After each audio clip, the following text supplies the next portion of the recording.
significantly different outcomes. Here's Janet King.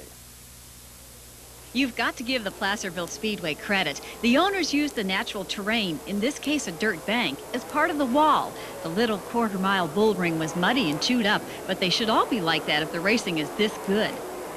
Steve Kinzer led from the green, which is often money in the bank when it comes time for the checkers. But number 5, Jack Hoddenchild, had other ideas who should cash the winner's check. He was all over Stevie K by lap 18, and he had his mount in front.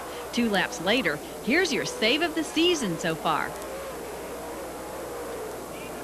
Don't ask him how, but the Wild Child maintained the lead. The King of the Outlaws got another shot moments later and might have made it stick, but Danny Lasowski's stricken sprinter brought out a caution.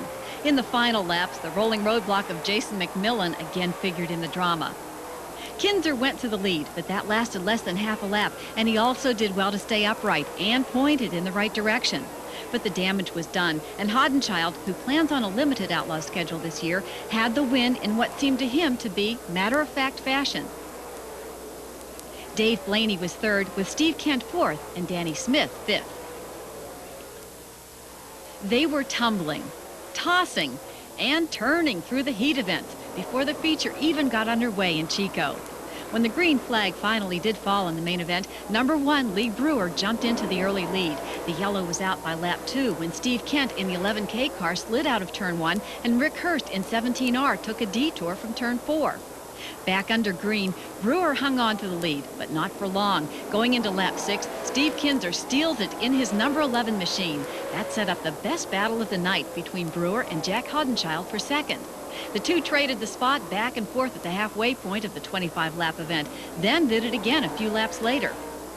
Hoddenchild took 2nd place for good just before the red flag came out for an incident on lap 20. When the green flag flew for the final time, the leader Kinzer had just enough to take him to the checkered flag.